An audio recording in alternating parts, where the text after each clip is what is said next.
نحمده ونصلي على رسوله الكريم اما بعد فاعوذ بالله من الشيطان الرجيم بسم الله الرحمن الرحيم رب اشرح لي صدري ويسر لي امري واحلل عقدة من لساني يفقهوا قولي۔ السلام علیکم ورحمۃ اللہ وبرکاتہ۔ ناظرین، پروگرام دعا کیجئے کے ساتھ آپ کی خدمت میں حاضر ہیں۔ آج ہم انشاءاللہ بیماری سے شفا کی دعائیں آپ کے ساتھ شیئر کریں گے۔ صحت اور بیماری انسانی زندگی کے ساتھ ساتھ ہیں۔ انسان کی زندگی کے کوئی بھی 2 دن ایک جیسے نہیں ہوتے۔ آج اگر انسان خوش ہے تو کل اداس ہوگا، اگر آج وہ اپنے جسم میں قوت محسوس کر رہا ہے تو کل بیمار ہو سکتا ہے۔ انسان کے اوپر دن میں بھی کئی بار مختلف طرح کی کیفیات گزرتی ہیں۔ کبھی انسان روحانی طور پر، جذباتی طور پر بیمار ہوتا ہے اور کبھی انسان جسمانی طور پر بیمار ہو جاتا ہے۔ بیماری کی کیفیت صحت کی کیفیت سے مختلف ہوتی ہے اور ہر انسان اس کو محسوس کر سکتا ہے۔ ایسی صورت میں انسان کو دوا کے ساتھ ساتھ اللہ سبحانہ وتعالیٰ کی طرف رجوع کرنا چاہیے اور اپنے لیے خوب دعائیں کرنی چاہیے۔ بعض اوقات بیمار خود اپنے لیے دعا نہیں کر سکتا تو بیمار کی عیادت کرنے والے اور بیمار کو دیکھنے والے، اس کے دوست، رشتہ دار، عزیز، اقربا اور ایون ہسپتال کا عملہ مریض کے لیے ایسی دعائیں پڑھ سکتا ہے جو اس کے لیے شفا یابی کا ذریعہ ہو سکتی ہیں۔ تو بات یہ ہے کہ انسان ہر حال میں اپنے رب کا محتاج ہے اور اسے اپنی ہر ضرورت کے لیے اپنے رب کی طرف رجوع کرنا چاہیے، اور خصوصاً قبولیت کے مواقع پر۔ رات کا پچھلا پہر اس کے لیے بہت مناسب ہے، جب اللہ سبحانہ وتعالیٰ بندوں کو پکارتے ہیں کہ ہے کوئی جو مجھ سے دعا کرے تو میں اس کی دعا قبول کر لوں، ہے کوئی جو مجھ سے سوال کرے تو میں اس کو جواب دوں، ہے کوئی جو مجھ سے استغفار کرے تو میں اس کو بخش دوں۔ تو جب انسان بیمار ہو، اور خصوصاً اگر ایسی بیماری کا شکار ہو کہ جس میں بظاہر شفا کی کوئی امید نہ ہو، تو اسے اور بھی زیادہ خشوع و خضوع کے ساتھ اور ایسے اوقات میں اللہ تعالیٰ کی طرف رجوع کرنا چاہیے کہ جلد از جلد صحت یابی ہو سکے۔ اور اس سلسلے میں کبھی بھی انسان کو اللہ تعالیٰ سے مایوس نہیں ہونا چاہیے۔ پھر یہ بات یاد رہے کہ جب انسان دعا کرے تو اس سے پہلے اللہ سبحانہ وتعالیٰ کی تعریف کے کلمات کہنا نہ بھولے۔ تو آئیے آج ہم آپ کو دعا کرنے سے پہلے کچھ نئے کلمات بتائیں گے جو اللہ سبحانہ وتعالیٰ کی حمد و ثنا پر مبنی ہیں۔ ربنا لک الحمد ملء السماوات والارض وملء ما شئت من شیء بعد اہل الثناء والمجد احق ما قال العبد وكلنا لك عبد اللهم لا مانع لما اعطيت ولا معطي لما منعت ولا ينفع ذا الجد منك الجد۔ اے ہمارے رب، تمام تعریفیں تیرے ہی لیے ہیں جن سے آسمان اور زمین بھر جائیں، اور اس کے بعد جو تو چاہے وہ بھی اس سے بھر جائے۔ تو ہی تعریف اور بزرگی کے لائق ہے۔ بندے جو کہتے ہیں تو ان کا سب سے زیادہ حقدار تو ہے، اور ہم سب تیرے بندے ہیں۔ اے اللہ، جسے تو عطا کرنا چاہے اس سے کوئی روک نہیں سکتا، اور جسے تو نہ دینا چاہے اسے کوئی دے نہیں سکتا، اور کسی مرتبے والے کی بزرگی تیرے سامنے کوئی فائدہ نہیں دے سکتی۔ یعنی اللہ سبحانہ وتعالیٰ کے علاوہ کوئی بھی اور ایسا نہیں ہو سکتا جو انسان کی مشکل کو آسان کر سکے۔ تو آئیے اس کے ساتھ ہم دیکھتے ہیں کہ بیماری کے اسباب کیا ہوتے ہیں، بیماریاں کیوں آتی ہیں۔ سب سے پہلی بات تو یہ کہ بیماری اللہ کے اذن سے آتی ہے۔ جب تک اللہ سبحانہ وتعالیٰ کا اذن نہ ہو، انسان پر کوئی کسی قسم کی مشکل آ نہیں سکتی۔ قرآن مجید میں آتا ہے ما اصاب من مصیبت الا باذن اللہ، جو بھی مصیبت آتی ہے وہ اللہ کے اذن سے آتی ہے اور وہ تقدیر کا حصہ ہوتی ہے، اور اس میں اللہ سبحانہ وتعالیٰ کی حکمت اور مشیت کار فرما ہوتی ہے۔ اور وہ کیا ہو سکتی ہے؟ مثلاً اللہ تعالیٰ کسی بندے کے ساتھ بھلائی کا ارادہ کرتے ہیں، اس کے گناہ معاف کرنا چاہتے ہیں، اس کو کسی خاص چیز کی سمجھ دینا چاہتے ہیں، تو اسے تکلیف میں مبتلا کر دیتے ہیں، کیونکہ بعض اوقات انسان زندگی میں اتنا مصروف ہوتا ہے اپنے روزانہ کے روٹین کے کاموں میں کہ وہ ٹھہر کر، رک کر، خاموشی کے ساتھ وقفہ لیے بغیر کوئی ایسی بات سوچتا نہیں کہ جو اسے سوچنی چاہیے، جو اللہ تعالیٰ چاہتے ہیں کہ وہ سوچے۔ تو جب انسان بیمار ہو جاتا ہے تو ایک اور کنڈیشن میں آ جاتا ہے، وہ آرام کی کیفیت میں آ جاتا ہے۔ ایسی صورت میں انسان کو وہ باتیں بھی سوچنے کا موقع مل جاتا ہے جو عام طور پر وہ نہیں سوچتا۔ پھر اسی طرح ہمیں ہمارا دین یہ بھی بتاتا ہے کہ بعض اوقات انسان پر بیماری یا کوئی بھی تکلیف اس کے اپنے ہاتھوں کی کمائی سے آتی ہے، یعنی اس کا اپنا کوئی گناہ یا قصور ہوتا ہے جس کی بنا پر اسے وہ تکلیف پہنچتی ہے۔ قرآن مجید میں آتا ہے وَمَا أَصَابَكُم مِّن مُّصِيبَةٍ فَبِمَا كَسَبَتْ أَيْدِيكُمْ وَيَعْفُو عَن كَثِيرٍ، اور تمہیں جو بھی مصیبت پہنچی تو وہ اس وجہ سے ہے جو تمہارے ہاتھوں نے کمایا، اور وہ بہت سی چیزوں سے درگزر کر جاتا ہے۔ اسی طرح بعض اوقات انسان کی بیماریاں اس کے کسی گناہ کا نتیجہ ہوتی ہیں۔ عمر رضی اللہ عنہ نے جب عباس رضی اللہ عنہ سے بارش کی دعا کرنے کے لیے کہا تو انہوں نے کہا اے اللہ، بے شک مصیبتیں گناہوں کی وجہ سے ہی نازل ہوتی ہیں اور انہیں صرف توبہ ہٹا سکتی ہے۔ پھر اسی طرح ایک اور روایت میں آتا ہے رسول اللہ صلی اللہ علیہ وسلم نے فرمایا جب بھی کسی رگ یا آنکھ کو نقصان پہنچتا ہے تو وہ کسی نہ کسی گناہ کی وجہ سے ہوتا ہے، لیکن جو تکالیف اللہ تعالیٰ ویسے ہی ٹالتا رہتا ہے وہ کہیں زیادہ ہو جاتی ہیں۔ پھر اسی طرح بعض بیماریاں انسانوں کے اعلانیہ گناہوں کی وجہ سے بھی ہوتی ہیں، جیسا کہ ایک حدیث میں آتا ہے جب کسی قوم میں بدکاری عام ہو جاتی ہے اور وہ اعلانیہ اس کا ارتکاب کرتے ہیں تو ان میں طاعون اور ایسی مختلف بیماریاں پھیل جاتی ہیں جو کہ ان سے پہلے گزرے ہوئے لوگوں میں نہ تھی۔ ابو امامہ باہلی سے روایت ہے کہ نبی صلی اللہ علیہ وسلم نے فرمایا جس بندے کو بھی بیماری سے پچھاڑ دیا گیا ہو تو اللہ تعالیٰ اسے جب بیماری سے اٹھاتا ہے تو وہ پاک ہوتا ہے۔ تو یہ ایک حقیقت ہے کہ انسان کے گناہ اس کے لیے مشکلات کا سبب بنتے ہیں۔ امام ابن القیم الجوزیہ لکھتے ہیں، ان کی ایک مشہور کتاب ہے الداء والدواء، بیماریاں اور علاج، اس میں وہ کہتے ہیں کہ کوئی بھی گناہ ایسا نہیں کہ جس کے اثرات نہ ہوں۔ انسان سے چھوٹی یا بڑی جو بھی کوئی غلطی صادر ہوتی ہے اس کے نتیجے میں کچھ نہ کچھ اثرات اس کی زندگی پر ضرور پڑتے ہیں۔ ہاں اگر اللہ تعالیٰ معاف کر دے تو وہ اور بات ہے، ورنہ ہر گناہ کی ایک تاثیر ہوتی ہے، اور ان تاثیرات میں سے ایک چیز یہ ہے کہ انسان مختلف قسم کی بیماریوں میں مبتلا ہو جاتا ہے۔ اسی لیے ہم دیکھتے ہیں کہ جب انسان بیماری میں مبتلا ہوتا ہے تو اللہ تعالیٰ اس بیماری کو اس کے گناہوں کا کفارہ بنا دیتے ہیں۔ جیسے حدیث میں آتا ہے کہ جس مسلمان کو کانٹا چبھے یا اس سے زیادہ کوئی تکلیف پہنچتی ہے تو اللہ تعالیٰ اس کے ذریعے اس کے گناہوں کو اس طرح دور کر دیتا ہے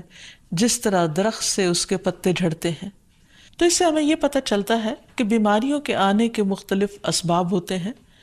بیماری بہرحال جس بھی وجہ سے آئے، لیکن اصل چیز دیکھنے کی یہ ہے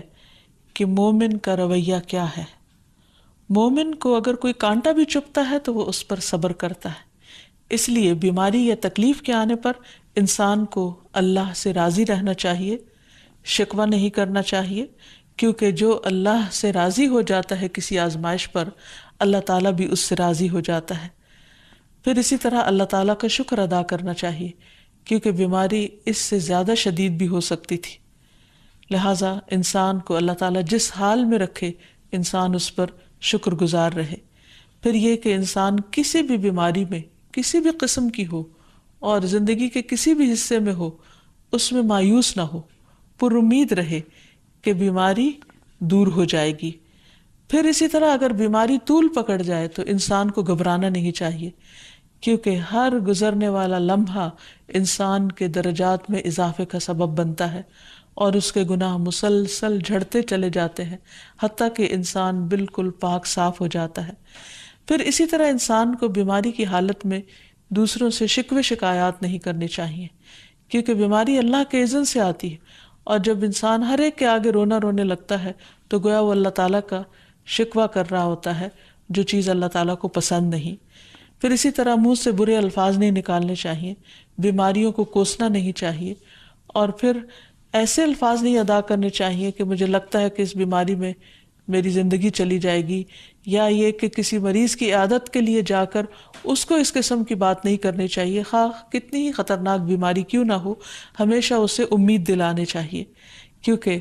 مایوسی کے الفاظ اور برے بھلے اور منفی قسم کی باتیں اللہ تعالیٰ کو پسند نہیں، اور انسان ویسے بھی جیسے سوچتا ہے پھر اس کے ایکشن اس کے مطابق ہونے لگتے ہیں۔ اب یہ ہے کہ انسان بیماری میں دوا ضرور کرے، کیونکہ حدیث میں آتا ہے کہ اللہ تعالیٰ نے کوئی بیماری ایسی نہیں اتاری جس کے لیے دوا نہ اتاری ہو۔ ہاں، جسے معلوم ہو اسے معلوم ہوتا ہے، اور جسے نہیں معلوم ہوتا اسے نہیں معلوم ہوتا۔ بعض اوقات اللہ تعالیٰ ڈاکٹر کے دل میں ڈال دیتا ہے اور اس کا علاج اس کو سمجھ میں آ جاتا ہے، اور بعض اوقات وہ بیماری لا علاج ہوتی ہے، حالانکہ اس کا علاج موجود ہوتا ہے مگر کسی کو بھی علاج سمجھ میں نہیں آتا۔ بہرحال نوعیت کچھ بھی ہو تو علاج ضرور کراتے رہنا چاہیے، اور کبھی مایوس نہیں ہونا چاہیے کہ اس بیماری کا علاج ہو نہیں سکتا، نہیں، ایک کے بعد ایک کوشش انسان کرتا رہے، اور جب اللہ کا اذن ہوگا بیماری دور ہو جائے گی۔ اور اس کے ساتھ ساتھ انسان یہ بھی یقین رکھے کہ شفا اللہ کے ہاتھ میں ہے، کسی ڈاکٹر کے ہاتھ میں نہیں، کسی انسان کے ہاتھ میں نہیں، کیونکہ جب تک اللہ کا اذن نہ ہو شفا نہیں ہو سکتی، خواہ کوئی کتنا بھی بڑا ڈاکٹر کیوں نہ ہو۔ اسی لیے نبی صلی اللہ علیہ وسلم کی دعاؤں کے آخر میں آتا ہے کہ لا شفا الا شفاؤک، کوئی شفا نہیں مگر تیری ہی شفا، یعنی جو اللہ سبحانہ وتعالیٰ اپنے بندے کو شفا عطا کرے۔ پھر اسی طرح یہ ہے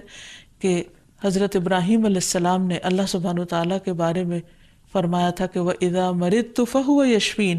کہ جب میں بیمار ہوتا ہوں تو وہی مجھے شفا دیتا ہے، یعنی اللہ تعالیٰ ہی اس بیماری کو دور کرتا ہے۔ اسی طرح ایک اور روایت سے بھی پتہ چلتا ہے کہ شفا دراصل اللہ سبحانہ وتعالیٰ کے ہاتھ میں ہے۔ حضرت عائشہ سے مروی ہے کہ رسول اللہ صلی اللہ علیہ وسلم دم کیا کرتے تھے اور یہ دعا پڑھتے تھے، امسح البأس رب الناس بیدک الشفاء لا یکشف الکرب الا انت، اے لوگوں کے رب تکلیف کو دور کر دے، تیرے ہی ہاتھ میں شفا ہے، تیرے سوا اس کو دور کرنے والا اور کوئی بھی نہیں۔ پھر اسی طرح انسان جب کسی بیمار کی عادت کے لیے جائے تو اس پر بھی دعا پڑھے اور اس کے لیے دعا کرے۔ رسول اللہ صلی اللہ علیہ وسلم نے فرمایا، جو مسلمان کسی ایسے بیمار کی عیادت کے لیے اس کے پاس آئے جس کی موت کا وقت قریب نہ آیا ہو اور 7 مرتبہ یہ پڑھے، اسأل اللہ العظیم رب العرش العظیم ان یشفی فلانا من وجعہ، میں اس عظمت والے اللہ سے سوال کرتا ہوں جو عرش عظیم کا رب ہے کہ فلاں کو اس کی تکلیف سے شفا عطا فرمائے، تو اللہ عز و جل اسے شفا عطا فرما دیتا ہے۔ اور پھر ہم دیکھتے ہیں کہ تمام انبیاء اپنی بیماریوں میں، تکلیفوں میں اللہ تعالیٰ کو پکارتے تھے، جیسا کہ ایوب علیہ السلام کی دعا قرآن مجید میں آتی ہے، وَأَيُّوبَ إِذْ نَادَى رَبَّهُ أَنِّي مَسَّنِيَ الضُّرُّ وَأَنْتَ أَرْحَمُ الرَّاحِمِينَ فَاسْتَجَبْنَا لَهُ فَكَشَفْنَا مَا بِهِ مِنْ ضُرٍّ وَآتَيْنَاهُ أَهْلَهُ وَمِثْلَهُمْ معهم رحمة من عندنا وذكرى للعابدين۔ اور ایوب جب اس نے اپنے رب کو پکارا کہ بے شک مجھے تکلیف پہنچی ہے اور تو رحم کرنے والوں میں سب سے زیادہ رحم کرنے والا ہے، تو ہم نے اس کی دعا قبول کر لی، پس اسے جو بھی تکلیف تھی اسے دور کر دیا، اور اسے اس کے گھر والے اور ان کے ساتھ ان کی مثل اور عطا کر دیے اپنے پاس سے رحمت کے لیے اور ان لوگوں کی یاد دہانی کے لیے جو عبادت کرنے والے ہیں۔ اسی طرح رسول اللہ صلی اللہ علیہ وسلم نے ایک اور موقع پر ایک صحابی عثمان بن ابی عاص الثقفی کو ایک دعا سکھائی۔ جب وہ نبی صلی اللہ علیہ وسلم کے پاس حاضر ہوئے، وہ کہتے ہیں مجھے اتنی تکلیف تھی کہ قریب تھا کہ وہ مجھے ہلاک کر دیتی، تو نبی صلی اللہ علیہ وسلم نے مجھے فرمایا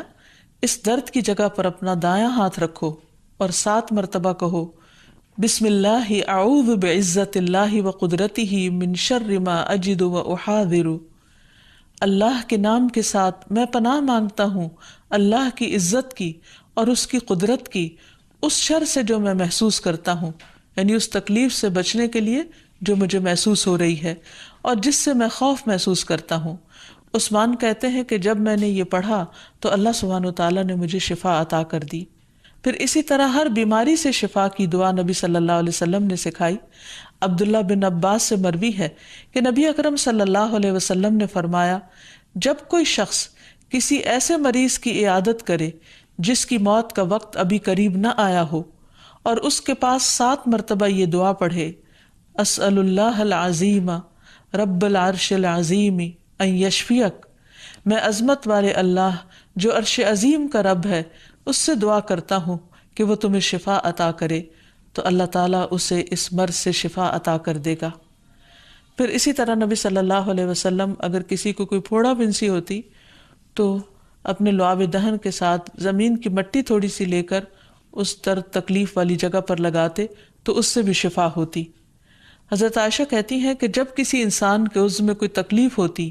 پھوڑا یا زخم ہوتا، تو نبی صلی اللہ علیہ وسلم اپنی انگلی اس طرح رکھتے، اور سفیان جو راوی ہیں انہوں نے اپنی شہادت کی انگلی زمین پر رکھی، پھر اسے اٹھا کر فرمایا بسم اللہ تربت اردنا بریقت بعدنا لیشفى به سقیمنا باذن ربنا، اللہ کے نام کے ساتھ ہماری زمین کی مٹی ہمارے رب کے حکم سے ہم میں سے بعض کے تھوک کے ساتھ ہمارے بیمار کو شفا دی جائے۔ یعنی لعاب دہن کا اپنا ایک اثر ہوتا ہے، اور لعاب دہن جو ہے ایک طرح سے دوا کا کام کرتا ہے، اور اللہ کا نام لے کر جب لعاب دہن لگایا جائے تو شفا ہوتی ہے۔ جیسے کہ ایک اور موقع پر نبی صلی اللہ علیہ وسلم نے ایک جلے ہوئے مریض کے اوپر یہی دعا پڑھ کر لعاب دہن لگایا تو اللہ تعالیٰ نے اس مریض کو شفا یاب کر دیا، اور وہ دعا تھی اذہب البأس رب الناس واشف انت الشافی لا شفاء الا شفاؤک شفاء لا یغادر سقما۔ پھر اسی طرح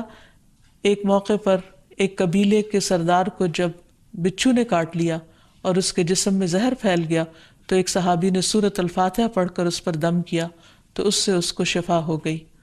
اور یہ بات جب نبی صلی اللہ علیہ وسلم کو بتائی گئی تو آپ اس پر خوش ہوئے۔ اور سورۃ فاتحہ سب لوگوں کو آتی ہے، اسی لیے اس کا نام سورۃ الشفا بھی ہے، کیونکہ یہ بیماری میں بطور علاج پڑھی جاتی ہے مریض پر، مریض خود بھی پڑھ سکتا ہے اور اس کے اٹینڈنٹس بھی اس پر پڑھ سکتے ہیں۔ حضرت علی رضی اللہ تعالیٰ عنہ کہتے ہیں کہ نبی صلی اللہ علیہ وسلم کو بچھو نے ڈس لیا اور آپ نماز پڑھ رہے تھے۔ جب آپ نماز سے فارغ ہوئے تو آپ نے فرمایا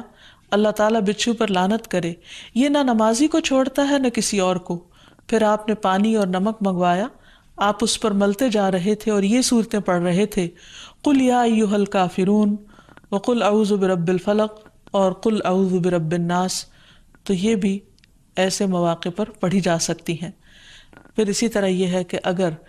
کسی بھی دوا یا دعا سے مریض صحت یاب نہ ہو رہا ہو، اس کی تکلیف کم نہ ہو رہی ہو، تو بھی موت نہیں مانگنی چاہیے، کیونکہ مومن کے لیے زندگی ایک بہت بڑی نعمت ہے۔ وہ جس بھی حال میں گزرے، بہرحال وہ اسے آخرت کمانے کا ذریعہ بنا سکتا ہے۔ یعنی اگر وہ تکلیف میں اس کی زندگی گزر رہی ہے اور اس پر وہ صبر کر رہا ہے اور اللہ کو یاد کر رہا ہے تو اس کے بے پناہ درجات بلند ہونے کا ذریعہ ہے۔ یعنی یہ بیماری اس کے لیے بلندی درجات کا ذریعہ بن جاتی ہے، اس لیے کبھی بھی موت نہیں مانگنی چاہیے۔ ہاں اگر تکلیف حد سے بڑھ جائے تو انسان یہ دعا مانگ سکتا ہے اللہم احینی ما کانت الحیات خیرا لی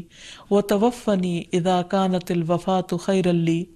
اے اللہ جب تک میرے لیے زندگی بہتر ہو مجھے زندہ رکھ، اور جب میرے لیے وفات بہتر ہو تو مجھے وفات دے دے۔ تو اللہ تعالیٰ سے دعا ہے کہ اللہ تعالیٰ تمام بیماروں کو صحت اور شفا عطا فرمائے، اور ہمیں بیماری اور آزمائش کے موقع پر اپنی طرف رجوع کرنے کی توفیق دے، اور ہر طرح کے شرک اور ایسے کاموں سے بچائے جو اس کو ناراض کرنے والے ہیں۔ وآخر دعوانا ان الحمد للہ رب العالمین۔ السلام علیکم ورحمۃ اللہ وبرکاتہ۔ رب شقيا